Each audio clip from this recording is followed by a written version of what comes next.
साथ ही हाथ बढ़ाना। दोस्तों, मैं श्रीकांत निश्चल जीएस साहब यूट्यूब चैनल पर आप सभी का स्वागत करता हूं।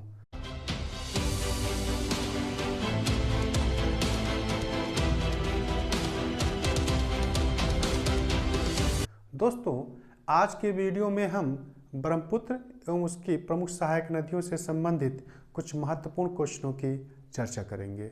दोस्तों, चलते हैं टॉपिक की तरफ। दोस्तों, ये कुछ महत्वपूर्ण क्वेश्चन आपको देखने को मिल रहे हैं। देखते हैं पहले क्वेश्चन को। पहला क्वेश्चन कह रहा है कि इनमें से कौन सी नदी ब्रह्मपुत्र से उत्तर से आकर नहीं मिलती। कह रहा है कि इनमें से कौन सी नदी है जो कि ब्रह्मपुत्र से उत्तर साइड से आकर नहीं मिल रही है। दोस्तों, ऑप्शन देखते हैं। पहली नदी लिखा है पुथीमारी, बी ऑप्शन जिया भरेली, सी ऑप्शन लिखा है दोस्तों धनश्री और डी ऑप्शन लिखा है मानस। दोस्तों, आपने इस चीज को पढ़ रखा है बहुत ही अच्छे तरीके से कि ब्रह्मपुत्र नदी ये चल रही है और यहाँ से होते यहाँ पे आकर बंगाल की खाड़ी में गिर रही है। तो आपने देखा दोस्तों कि वह नदी जो कि उत्तर साइड से आकर नहीं मिलती है, आप देखेंगे पुथीमारी नदी यहीं से आसोम से चलती है और मिल गई आकर, देखिए उत्तर साइड से आ रही है। अगली नदी जिया भरेली है, ये देखिए दोस्तों, ये भी यहाँ से आती है, तिब्बत से आके यहाँ पे उत्तर से मिल रही है। अगली नदी आपकी धनश्री लिखी है दोस्तों। तो आपने बहुत अच्छे तरीके से पिछले वीडियो में देख रखा है कि धनश्री नदी जो है वो आपकी नागालैंड से चलती है और यहाँ से होते हुए आसोम में आकर ब्रह्मपुत्र से मिल जाती है। और देखिए दोस्तों, यह नदी उत्तर से नहीं आकर मिल रही है। तो इसका सही आंसर क्या हो गया? उत्तर से नहीं आकर मिलने वाली नदी है धनश्री नदी। और जबकि दोस्तों डी ऑप्शन पर ध्यान दें तो मानस नदी या भूटान से चलती है और ये भी उत्तर से आकर ब्रह्मपुत्र से मिल जाती है। तो देखिए दोस्तों, पुथीमारी, जिया भरेली और मानस तीन नदियां उत्तर से आकर मिल रही हैं और जबकि धनश्री देखिए आप नागालैंड से नीचे से आकर दक्षिण से आकर मिल रही है। तो इसका सही जवाब हुआ धनश्री नदी। दोस्तों, आप देखिए इनमें कई क्वेश्चन आपको अलग से पूछा जा सकता है। पुथीमारी कहाँ से मिलती है, जिया भरेली कहाँ से मिलती है, तो कई क्वेश्चन आपको इसमें और भी आंसर आपको इसमें और भी जवाब आपको इसमें देखने को मिल रहे हैं। और भी आप क्वेश्चन इसी प्रकार से कई बनाया जा सकता है। नेक्स्ट क्वेश्चन पे ध्यान देखते हैं कि निम्नलिखित में कौन सी नदी भारत में ब्रह्मपुत्र से नहीं मिलती।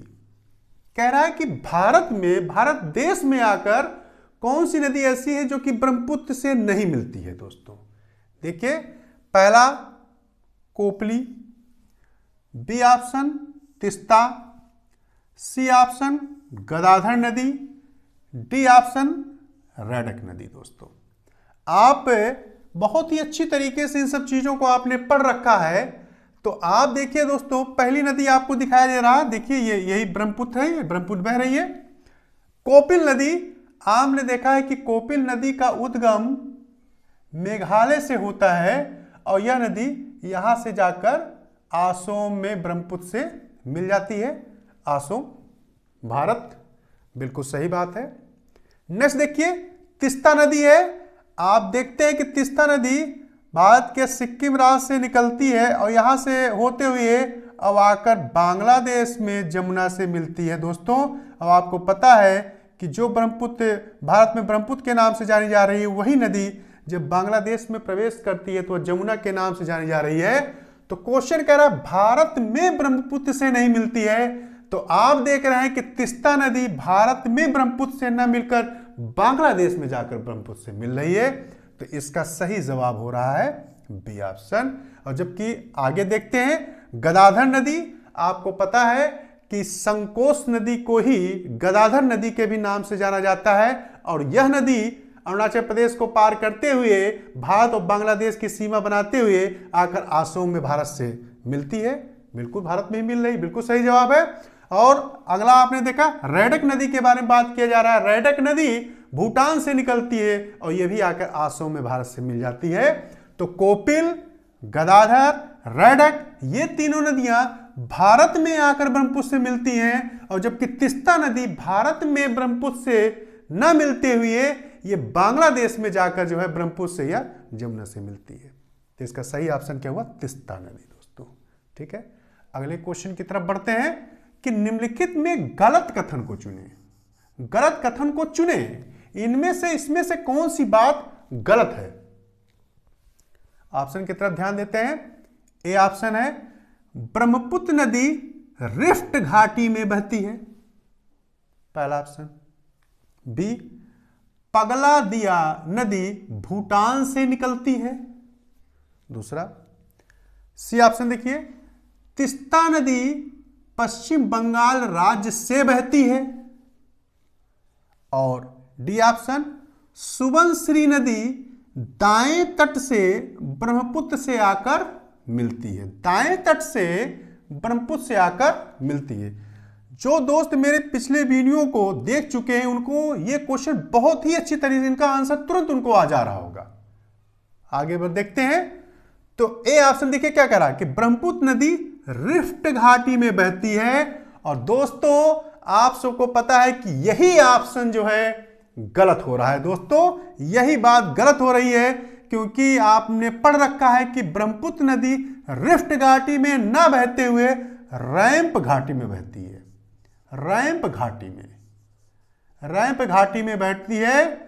मैं अपने ब्रह्मपुत्र नदी के गार्ज और घाटी वाले वीडियो में मैंने इसको बहुत अच्छी तरीके से बता रखा है, और यह रैंप घाटी, कैसे रैंप घाटी का निर्माण होता है आपने देखा है कि यहां पर हिमालय पर्वत मौजूद है, और यहां पर शिलांग का पठार मौजूद है, शिलांग का पठार उठता चला गया, हिमालय पर्वत उठता चला गया, और बीच में ब्रह्मपुत्र नदी बिल्कुल रैंप घाटी का निर्माण हो गया। मतलब वह जमीन जो बीच का हिस्सा वही मौजूद रहे और किनारे के दोनों हिस्से उठते चले जाएं, वह रैंप घाटी का निर्माण करता है। तो देखेंगे यहां पर रिफ्ट घाटी का निर्माण ब्रह्मपुत्र नदी असम राज्य में नहीं करती है, रैंप घाटी का निर्माण करती है। पहली बात गलत हो गई दोस्तों, आपको बहुत अच्छे तरीके से पता है। जो लोग वीडियो को देख चुके हैं पिछले, उनको ये सभी आंसर आ रहे होंगे अच्छे तरीके से, अगर उन्होंने ध्यान से वीडियो को देखा है और समझा है तो। अगले तरफ बढ़ते हैं, बिल्कुल सही है, फिर भी आप उनको, उनके आंसरों को समझ जाएं, क्योंकि ये अलग तरह से अलग अलग करके क्वेश्चन बनाए जा सकते हैं। पगला दिया नदी भूटान से निकलती है, बिल्कुल सही बात है दोस्तों।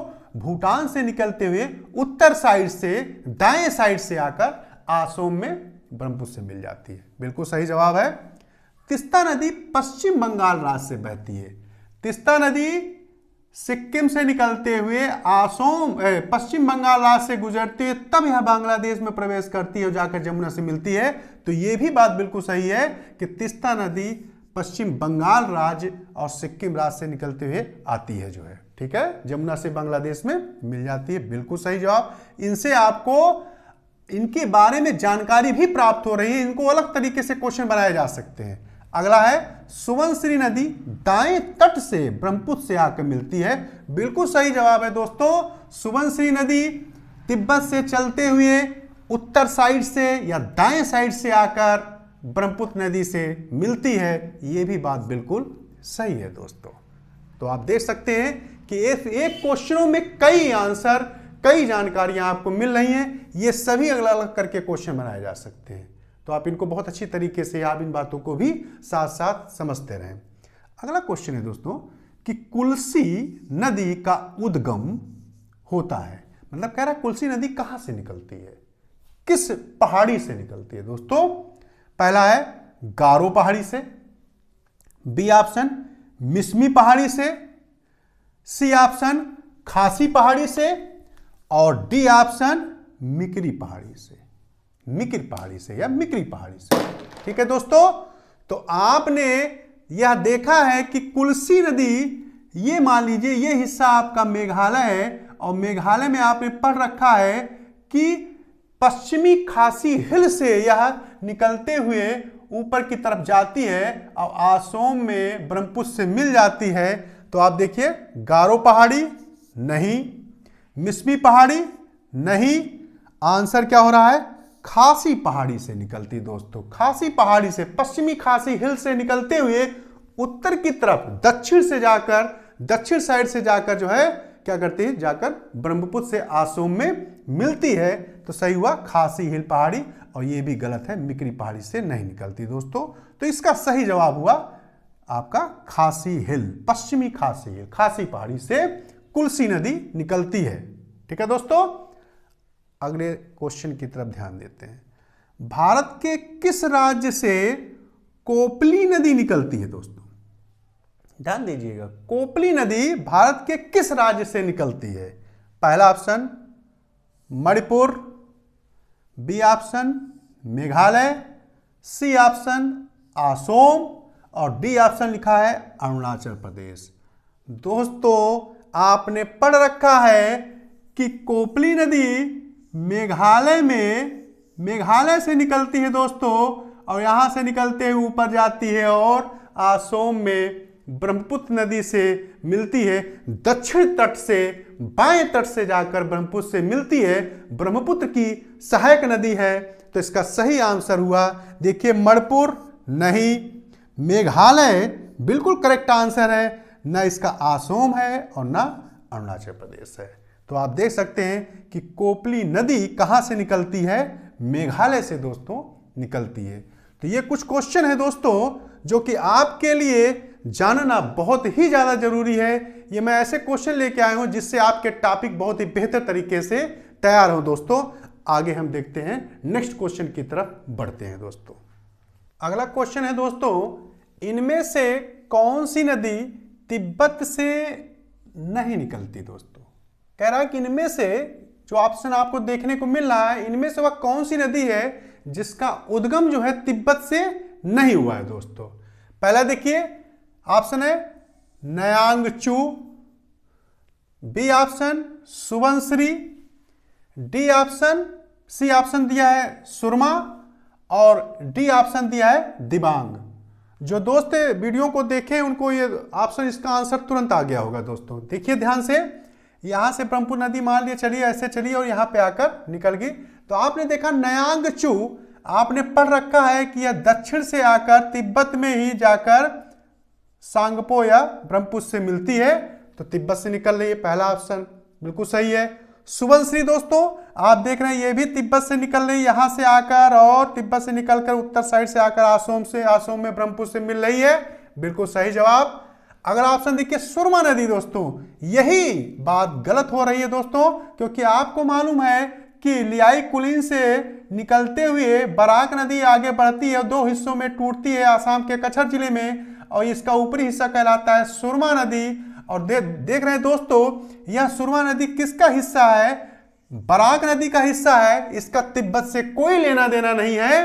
तो यही बात गलत हो रही है, यह नदी तिब्बत से सुरमा नदी नहीं निकल रही है। और चौथा ऑप्शन दिया है दिबांग नदी, इसके बारे में भी आपको पता है कि दिबांग नदी पूर्वी तिब्बत के ज़यालछू से, मतलब पूर्वी तिब्बत से यह निकलती हुई अब आकर यह जो है आसोम में ब्रह्मपुत्र नदी से मिल जाती है दोस्तों।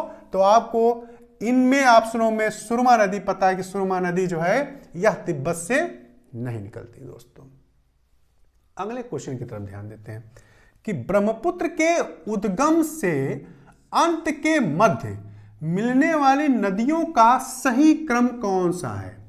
बहुत ध्यान समझिएगा दोस्तों। कह रहा है कि ब्रह्मपुत्र नदी जहां से निकल रही है, मतलब कैलाश श्रेणी से निकल रही है चिमयांगडुंग ग्लेशियर से, और अंत उसका हो रहा है बंगाल की खाड़ी में, बांग्लादेश के भोलानगर के पास। तो यहां से वहां उद्गम से लेकर अंत के बीच में जो नदियां उसकी आके मिल रही हैं, उनका सही क्रम क्या हो सकता है? ये ऑप्शन जानना चाह रहा है आपसे। देखिए पहला ए ऑप्शन कह रहा है लोहित नदी, पुथिमारी नदी, धनश्री नदी। दोस्तों देखिए लोहित नदी कह रहा है दोस्तों, लोहित नदी यहां से ज़यालछू श्रेणी से निकलती आके मिलती है, ठीक है। आगे बढ़ते हैं, पुथिमारी नदी दोस्तों दूसरे नंबर पर पुथिमारी नदी यहां मिल रही है, और तीसरे नंबर दे रहा है धनश्री। आपको पता है दोस्तों कि पुथिमारी के पहले नागालैंड से निकलकर धनश्री आकर इससे मिलती है, तो लोहित के बाद ऑप्शन होना चाहिए था धनश्री। यह बात गलत हो गई दोस्तों, ठीक है। अगले तरफ देखते हैं सुबनसिरी, ठीक है दोस्तों, ये सुबनसिरी माली ये निकल रही नदी। उसके बाद दिबांग नदी, वो यहां से आ रही, आप देख रहे हैं दिबांग नदी। और नेक्स्ट आपको दे रहा है मेघना नदी दोस्तों, तो ये बात आप जो है यहां पर गलत हो गई, क्योंकि पहले होना चाहिए था दिबांग नदी फिर सुबनसिरी। पहले दिबांग नदी फिर सुबनसिरी है और फिर मेघना यहां पर मौजूद है दोस्तों।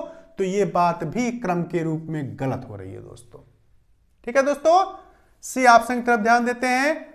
कोपिल नदी आप देख रहे हैं, कोपिल नदी यहां से मेघालय से निकल के यहां मिल रही है। ठीक है, ऑप्शन की तरफ फिर देखते हैं तीस्ता नदी। दोस्तों तीस्ता नदी कहां, यहां सिक्किम से निकल रही है, ये भी मिल रही है, बिल्कुल सही है, क्रम सही चल रहा है। और नेक्स्ट दे रहा है दोस्तों मानस नदी। यही बात गलत हो गई दोस्तों, क्योंकि तीस्ता के पहले मानस आ जाती है, यहां पर मानस आ जाएगी नदी, तो कोपिल के बाद मानस होना चाहिए था, जबकि तीस्ता लिख गया है। ये भी बात गलत हो रही है। और नेक्स्ट ऑप्शन जो कि बिल्कुल सही है, देखिए दोस्तों, पहले आकर मानस मिल रही है, ठीक है, फिर देखिए तीस्ता आके मिल रही है, ये भी ठीक है, और लास्ट में देखिए आपको यहां मेघना मिल रही है। तो मानस पहले, फिर तीस्ता, फिर मेघना, यही क्रम बिल्कुल सही है दोस्तों। तो इसका जवाब ये हुआ।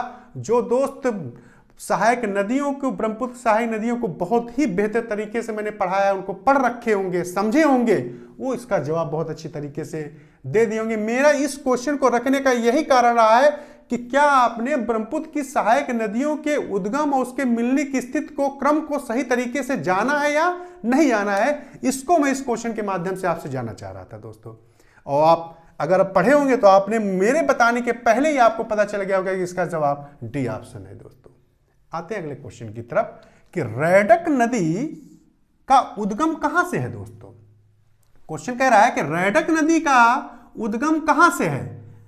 पहला है भारत, दूसरा है चीन, तीसरे ऑप्शन में भूटान, चौथा ऑप्शन है बांग्लादेश। दोस्तों आपको बहुत ही बेहतर तरीके से यह बात पढ़ाई गई है कि रैडक नदी भूटान से निकलती है और यह भारत बांग्लादेश से होते हुए आकर जो है आसोम में ब्रह्मपुत्र से मिल जाती है। तो इसका सही ऑप्शन हुआ कि रैडक नदी का उद्गम कहां से हो रहा है दोस्तों, भूटान से हो रहा है दोस्तों। जो दोस्त पहली बार इस YouTube चैनल को देख रहे हैं, अगर वे मेरे पिछले वीडियो को देख लेंगे तो उनको ये पूरे आंसर तुरंत आ जाएंगे, इन क्वेश्चनों के जवाब उनको तुरंत आ जाएंगे दोस्तों। अगले क्वेश्चन की तरफ हम बढ़ते हैं कि बराक नदी कहां से नहीं गुजरती। कह रहा है कि बराक नदी कहां से नहीं निकल रही है दोस्तों। पहला नागालैंड, दूसरा मिजोरम, तीसरा मणिपुर और चौथा ऑप्शन है त्रिपुरा। दोस्तों अब आपने बहुत ही अच्छे तरीके से इस बात को पढ़ा है कि बराक नदी मणिपुर में लियाई कुलिन गांव से ऐसे आगे निकलती है, नागालैंड को टच करती है, आसोम से होते हुए और बांग्लादेश में प्रवेश कर जाती है। और यही जहां यहां से निकलती है, यहीं पर मिजोरम भी मौजूद है। तो दोस्तों नागालैंड से भी यह निकल रही है, मिजोरम से भी यह निकल रही है, मणिपुर से इसकी उत्पत्ति हो रही है, और जबकि यह नदी त्रिपुरा से बिल्कुल नहीं निकल रही है। और निकल कहां से रही है, चौथा राज्य कौन सा है, आसोम राज्य। दोस्तों आसोम के कछर जिले में या दो हिस्सों में बढ़ जाती है। आपने बहुत ही बेहतर तरीके से इस वीडियो को देख रखा है, समझ रखा है, पढ़ रखा है। मैंने आपको सुरमा कुसियार किस प्रकार से जो है मेघना का रूप धारण करती है, बराक कैसे आके दो भागों में टूटती है, मैंने इस पर एक अलग से वीडियो बना रखा है। आप इस बात को बहुत अच्छी तरीके से जान और समझ रहे होंगे कि मैं किस हिस्से की बात कर रहा हूं। इस क्वेश्चन के अंतर्गत मैं क्या आपसे जानना चाह रहा हूं इस क्वेश्चन में। ठीक है, अंतिम क्वेश्चन आज के वीडियो का हम देखते हैं कि रांगपो शहर किस नदी के तट पर स्थित है। दोस्तों रांगपो शहर किस नदी के तट पर स्थित है। आप देखिए, पहला ऑप्शन मानस, दूसरा ऑप्शन ब्रह्मपुत्र नदी, तीसरा सी ऑप्शन दिया है तीस्ता नदी और डी ऑप्शन दिया है बराक नदी। दोस्तों आपको बहुत ही अच्छी तरीके से यह बात पता है, मैंने वीडियो में पढ़ा रखा है ब्रह्मपुत्र पर और उसकी सहायक नदियों पर स्थित प्रमुख शहरों पर। और मैंने आपको बताया रांगपो शहर क्या है, सिक्किम का प्रमुख शहर है, सिक्किम। अगर आपको इतना ही बात पता चल जाएगी तो आपको पता चल जाता है कि सिक्किम से एक प्रमुख नदी सिक्किम में जेमू ग्लेशियर से नदी निकलती है, वह नदी है दोस्तों तीस्ता नदी। और इसी तीस्ता नदी के किनारे रांगपो शहर स्थित है। तो इसका सही जवाब हुआ दोस्तों तीस्ता नदी। तो मुझे उम्मीद है कि आज के वीडियो में जिन क्वेश्चनों को मैं लेकर उपस्थित हुआ हूं उनको देखने के बाद आपको यह समझ में आ रहा होगा कि मेरे जो भी पिछले वीडियो हुए उनको किस प्रकार से आपको देखना है, समझना है और पढ़ना है और उन वीडियो से कैसे क्वेश्चन बनाए जा सकते हैं। दोस्तों अभी एक वीडियो मैं ब्रह्मपुत्र से और लेके आऊंगा जिस पर बेहतरीन क्वेश्चनों को लेके आऊंगा, जिससे आपको उन वीडियो से और भी अच्छे तरीके से जानकारी मिल सके कि उनमें कैसे क्वेश्चन बनाए जा सकते हैं। वह मेरा वीडियो जो है ब्रह्मपुत्र नदी पर अंतिम वीडियो होगा। इसके बाद हम नेक्स्ट नदी पर स्टार्ट करेंगे जो कि गंगा नदी होगी दोस्तों। और मुझे उम्मीद है कि आप ब्रह्मपुत्र नदी को तब तक बहुत ही बेहतर तरीके से तैयार कर लेंगे, जिससे आपके ब्रह्मपुत्र नदी से कोई भी क्वेश्चन पूछा जाए तो आपका गलत नहीं होगा, अगर आपने मेरे वीडियो को अच्छी तरीके से देखा और समझा है तो मेरा नेक्स्ट वीडियो फिर से ब्रह्मपुत्र नदी के कुछ महत्वपूर्ण क्वेश्चनों से संबंधित रहेगा। वह मेरा ब्रह्मपुत्र नदी के टॉपिक पर अंतिम वीडियो होगा। दोस्तों इसी के साथ मैं आपसे विदा लेता हूं कि आप बहुत ही बेहतर तरीके से पढ़ रहे होंगे। अगले वीडियो में हमारी आपकी मुलाकात बहुत ही जल्दी होगी। तब तक के लिए धन्यवाद।